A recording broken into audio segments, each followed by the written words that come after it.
In an era long past, there existed a rigid belief that a woman's worth hinged solely on her ability to bear children within the initial years of marriage. This archaic notion, however, stands in stark contrast to the progressive values of modern society. Regrettably, remnants of this outdated mindset still linger, perpetuating the harmful stereotype that a woman's purpose rests solely in her ability to conceive and give birth. Allow me to introduce myself. I am Ashley, a 25-year-old homemaker. Despite my tender age, I find myself unable to conceive. My journey has been marred by physical frailty since childhood, rendering me frequently absent from school due to illness. The consequence of my fragile constitution left me withdrawn, with pallid skin and a slight frame, a stark contrast to the vibrant health of my elder sister, Emily, who garnered all the affection and attention from our parents. Emily, a year my senior, embodied the epitome of vitality with her cherubic cheeks and enchanting gaze. Meanwhile, I languished in the shadow of my siblings' robustness, deemed by my parents as a defective entity, a burden they wished would soon be lifted. Their affections lavished solely upon Emily, I was relegated to the sidelines, a mere afterthought in their eyes. In times past, there persisted a belief: a woman who could conceive after 3 years of marriage was deemed worthless. Such notions now appear woefully outdated in the context of modern society. It's a regressive mindset, one that sadly endures, where some still harbor the assumption that all women should and will bear children, stigmatizing those unable to do so as worthless. My name is Ashley. I'm a 25-year-old housewife, incapable of conceiving. My journey has been fraught with frailty since childhood, rendering me frequently sickly and weak. With little physical vigor, school often eluded me, leaving me isolated and shy, with pallid skin and a slender frame. My parents regarded me as defective and despised my existence, showering affection solely upon my older sister Emily, who, unlike me, enjoyed robust health with rosy cheeks and luminous eyes. I too possessed large eyes, though my frailty cast them in a sickly light. Amidst our affluent upbringing, my parents doted solely on Emily, indulging her every whim while I languished in neglect. Left behind on family excursions due to my frail health, I remained an outsider, deprived of familial mementos. It was a torment, being deemed defective by those who should have offered solace. With no friends to confide in, loneliness became my constant companion. Upon reaching adulthood, my parents swiftly arranged my marriage to Kevin, who received a sizable sum in exchange for caring for a weak, infertile spouse like me. Kevin, ensnared in financial woes, wed me for financial gain. As a full-time housewife, I'd often pondered his true intentions, for he returned home late and inebriated, showing no semblance of affection. You should count yourself fortunate, they remind me, echoing my parents' sentiments of worthlessness due to infertility. Yet, despite years of marriage, the prospect of pregnancy remained elusive, a poignant reminder of my perceived inadequacy. Despite the cold treatment from my husband Kevin, there was a beacon of warmth in my married life. It came in the form of my father-in-law, brother-in-law, and his wife, who showed me kindness. My father-in-law, having known me since my marriage at the tender age of 20, embraced me as his own daughter. Meanwhile, my brother-in-law Mike and his wife Maria extended genuine concern towards me, with Maria's care shining particularly bright. Ashley, you need not conform to others' expectations like a lifeless doll, Mike, employed in a reputable firm, would often remind me. Maria, juggling her own career and managing her interior design office, exuded boundless warmth and cheer. Her caring nature prompted her frequent visits to check up on me, recognizing my solitude and loneliness. What began as simple tea sessions and chats evolved into meaningful lessons and guidance. Consider pursuing the qualification, even if it's a hobby, Maria encouraged me. Initially disheartened by my lack of formal education, I expressed my doubts. Sensing my despondency, Maria offered sage advice. Mastering basic household tasks is a foundation for tackling anything. Learning breeds confidence. Inspired by Maria's words, I embarked on studying for a color certification, a step towards newfound skills and self-assurance. Little did I know, my father-in-law had sought counsel from Mike and Maria regarding my well-being, a testament to their unwavering support. Ashley has a tendency to underestimate herself. It's crucial to find a way to boost her confidence, remarked my father-in-law thoughtfully. Introducing her to new areas of study could be a catalyst, Maria chimed in, her voice brimming with optimism. Mike and my father-in-law readily embraced her suggestion. Though my parents had often deemed me weak and slow-witted, I discovered a newfound joy in learning.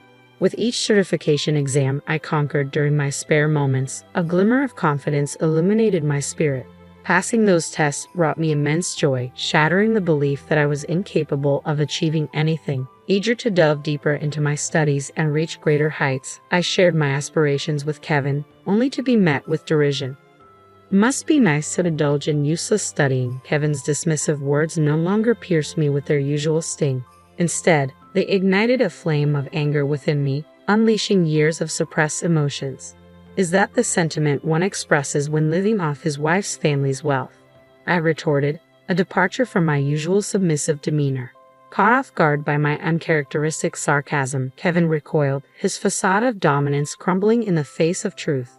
"Shut up. I'm nothing like you, a defective product. I'll make something of myself."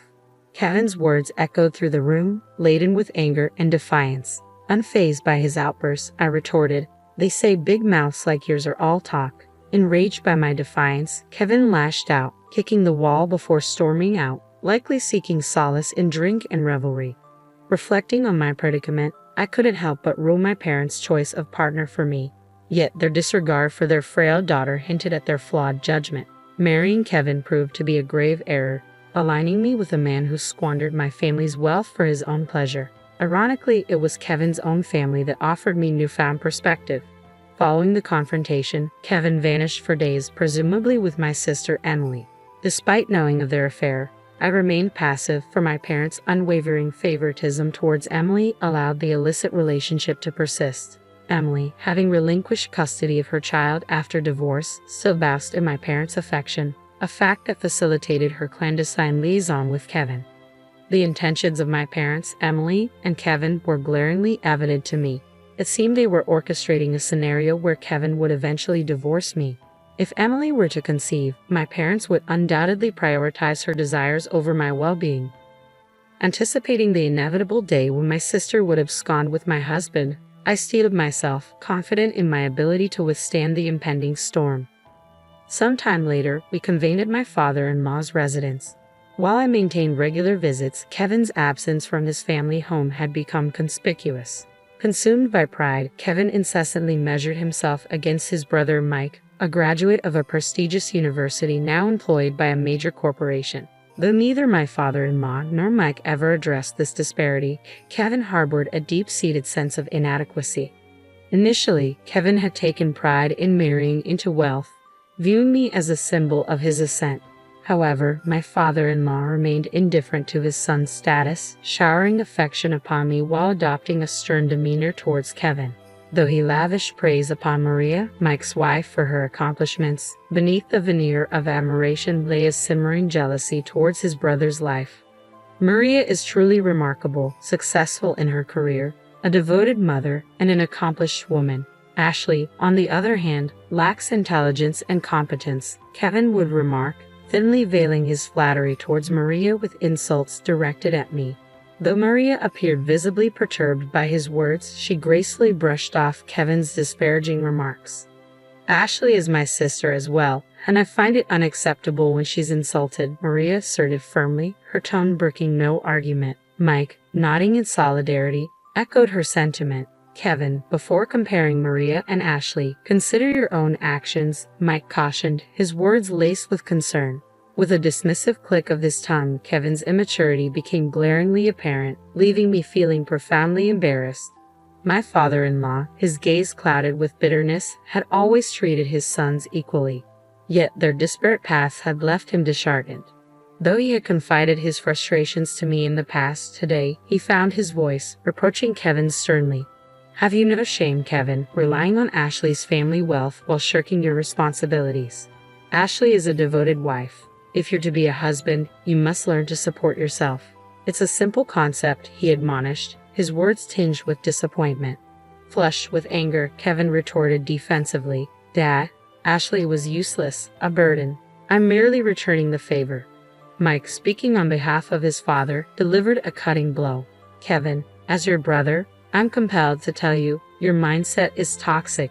Normally quick to anger, Kevin's response was met with a rare silence, broken only by his cursing and abrupt departure. As I moved to intervene, my father-in-law held me back with a heavy sigh. "I'm sorry, Ashley. I had hoped marriage would instill in him a sense of responsibility, but it seems that's not the case." With weary shoulders, Mike and Maria slumped beside my father-in-law, mirroring his heavy sigh. Quietly, I lowered my head, preparing to depart, but Maria intercepted me with a reassuring touch. "Don't worry, Ashley. Everything is arranged," she assured me with a gentle smile. Nodding in gratitude, I left my father-in-law's abode, returning to the tumultuous atmosphere of my home, where Kevin's rage had left a trail of destruction. The room bore the scars of Kevin's tantrum, strewn with wreckage as he drunkenly bellowed his intentions. "I'm divorcing you, the barren one. Emily will be my new wife," he proclaimed triumphantly, reveling in the supposed consent my parents had given. So, Kevin had indeed chosen Emily. My parents had always catered to her whims, even at the cost of my marriage. They didn't object. Kevin had been well aware of my infertility when he married me, exploiting me for his convenience. Yet it was Emily who desired Kevin, and my parents tacitly condoned their affair. Perhaps now craving grandchildren, they saw Emily's potential pregnancy as an opportunity to unite her with Kevin. Such manipulative machinations were within my parents' capability. When Emily divorced previously, she relinquished custody of her child, deeming them unattractive due to their lack of attachment to her. Emily was self-absorbed, prioritizing her own desires above all else, even her own child. My heart ached for the potential plight of the child born to Emily and Kevin, envisaging a future overshadowed by their self-centeredness. Would such selfish parents be capable of fostering genuine happiness in their offspring? I pondered. Kevin, oblivious to my concerns, derided me, urging me to depart as we finalized our divorce proceedings. "I'll pay you alimony, you worthless," he sneered, oblivious to the fact that it would be my parents providing financial support. With a heavy heart, I signed the divorce papers, gathered my essentials, and bid farewell to the house. Choosing to forego seeking solace at my parents' abode, I sought refuge in the comforting embrace of Mike and Maria. I had confided in them about my suspicions regarding Kevin and Emily's affair, a notion Mike reluctantly entertained. Sensing the urgency of the situation, Maria had already begun preparations for my arrival. As I stepped into their home, the shy son peeked out briefly before retreating into hiding. He bore a striking resemblance to Maria and exuded an endearing shyness. Gathering around the table, we deliberated on our plans for the future. Maria, ever the pragmatic thinker, had secured a living arrangement for me, ensuring my safety and well-being amidst the tumult of divorce.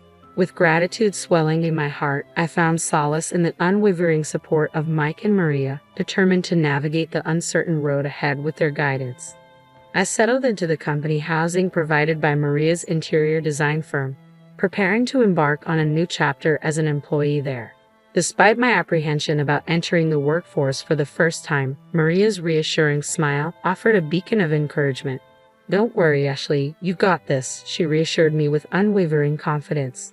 Under Maria's nurturing guidance and Mike's administrative support, I severed all ties with my family following the divorce. Mike took charge of informing my former father-in-law of our decision, emphasizing our collective disassociation from Kevin. Though saddened by the turn of events, my former father-in-law understood and extended an open invitation for me to continue visiting, now that Kevin was no longer a part of our lives. Thus, I formally liberated myself from the shackles of marriage and embraced newfound independence. With alimony from Kevin and severance funds from my parents, I embarked on my journey towards self-sufficiency. Refusing to rely on my parents' financial support any longer, I returned the severance money untouched, determined to forge my path independently. Embracing my role at Maria's firm, I began by learning the ropes under the tutelage of one of her subordinates, Stephen. A jovial companion around my age, Stephen imparted his knowledge between his hectic schedule, fostering a sense of camaraderie as we navigated the intricacies of the job together. One morning, I arrived at the office early and took the initiative to tidy up, much to Stephen's surprise. "Wow, the office looks immaculate," he exclaimed, pitching in to assist with the cleaning. When I offered an apologetic explanation, he tilted his head in confusion. "Why apologize when you've done nothing wrong? "We're equals here. We work together," he remarked, his words a revelation. It was the first time someone had acknowledged me as an equal. With my history of feeling inferior due to my frailty and inability to conceive, I had always carried a sense of burden. Yet Stephen, with his competence, should have held a higher position, yet he dismissed my concerns with a laugh, emphasizing our equality through collaboration. It was a humbling realization, encountering such kindness and generosity. As we conversed, Maria arrived a bit earlier than usual, casting an observant eye over Stephen and me with a knowing smile. "Ah, Stephen, have you finally gotten to know Ashley better?" she teased, causing Stephen to blush furiously. Perplexed by Maria's comment, I remained clueless until she leaned in to whisper, "Stephen has been wanting to speak with you alone. He's been waiting for the opportunity." Stephen, flustered by Maria's revelation, muttered, "Director, we agreed you wouldn't mention that," before hastily excusing himself to the break room. With a playful slap on my shoulder, Maria left me standing there, utterly bewildered. It wasn't until the realization dawned upon me, coloring my cheeks with embarrassment, that Maria quipped, "Stephen is quite the gentleman. It seems he's taken a liking to you since the day you stepped into the office." "I may be divorced, and I certainly have my flaws," Maria admitted, casting a meaningful glance at Stephen, who stood beside her, presenting her with a freshly brewed cafe latte. She then tenderly patted my bowed head before disclosing a surprising revelation. "You see, the son Maria and Mike have been raising isn't actually their biological child," she confessed, her words carrying a weight of sincerity. "He's a relative's child, taken in after his parents tragically perished in an accident. Essentially, he's been adopted into our family." Maria and Mike had made the conscious decision to prioritize raising a child who had lost everything. As Maria spoke, her gaze shifting between Stephen and me, her voice resonated with warmth and compassion. "When our son first called us Dad and Mom, I couldn't help but shed tears," she revealed, her emotions palpable. Parenting isn't solely defined by biological ties. Even with blood relations, there are instances where parents and children remain distant. But our son chose us as his parents, not by obligation, but by genuine affection. To me, that's far more precious than any bond forged solely through blood. With a gentle sip of the cafe latte prepared by Stephen, I found solace in its warm and soothing aroma, the tension in my heart easing with each comforting sip. Fast forward about 3 years from that moment, and my life had taken a significant turn. I found love again and tied the knot with Stephen just a year after we embarked on our journey together. Yet, when I once again found myself apologizing for my inability to conceive, Stephen's reaction caught me off guard. "Ashley, there's no need for apologies," he chided gently, his tone laced with warmth. "Would you expect me to kneel down and apologize for not being able to have children?" His words resonated deeply within me, dispelling the weight of guilt that I had carried for so long. With a shake of my head, I found solace in his laughter, his cheerful demeanor a balm to my soul. His simple reassurance became a beacon of hope, illuminating a path forward that I had never dared to imagine. Despite remarrying, I remained connected with Maria, Mike, and my former father-in-law. Their unwavering support and genuine happiness for my newfound happiness warmed my heart. Today, we found ourselves on a short trip, exploring a tourist spot that Maria had once described as delightful during her own family visits. As I sat in a chair, patiently awaiting Stephen's return from the restroom, I savored a moment of tranquility at a nearby tea shop, grateful for the love and companionship that now graced my life. Suddenly, a familiar voice pierced through the tranquil ambience. "Ashley," it called out, shattering the peaceful moment.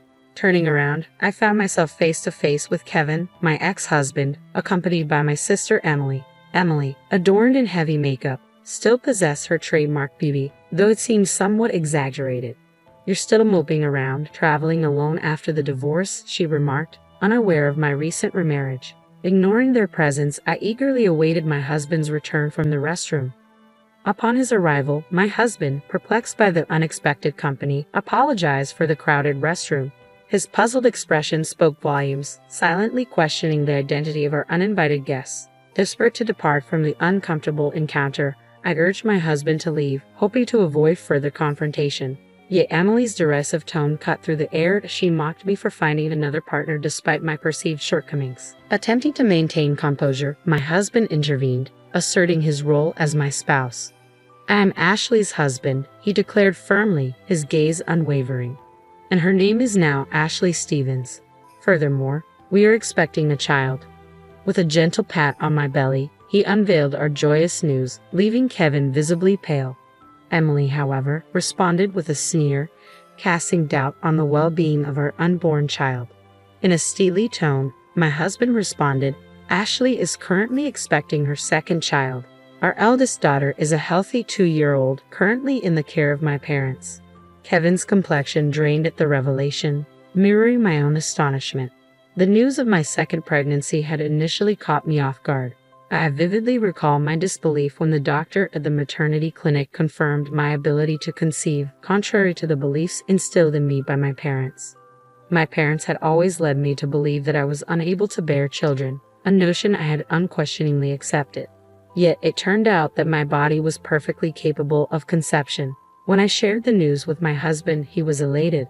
However, it left me wondering why I had never conceived during my marriage to Kevin. Seeking answers, I confided in Maria, who, after a moment of contemplation, voiced a troubling hypothesis. According to Maria, there was a possibility that my parents had deceived me all along. It was likely that they had discouraged me from having children, fearing the potential complications that could arise from my fragile health. In fact, they might have gone as far as instructing Kevin to use contraception to prevent pregnancy. It was a shocking revelation, one that shed light on the manipulative tactics employed by my own family. Having remarried, Stephen and I welcomed a healthy baby girl into our family, followed by a son during my second pregnancy, both of whom thrived. Yet, despite the joy of motherhood, I couldn't shake off the lingering burden of guilt stemming from my parents' deceitful machinations.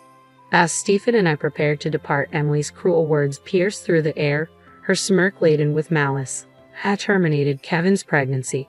It was a botched attempt, she jeered callously, admitting to aborting the fetus due to potential disabilities. Kevin, desperate and pleading, implored me to relinquish one of my children, fearing he would be disowned otherwise. Emily's laughter echoed with malicious glee. Fueled by rage, I was on the verge of erupting, but Stephen's firm grip on my arm halted me. With a contemptuous glare at Kevin and Emily, Stephen's voice dripped with disdain. "Save your vile remarks for your own demise," he spat out, his disgust palpable.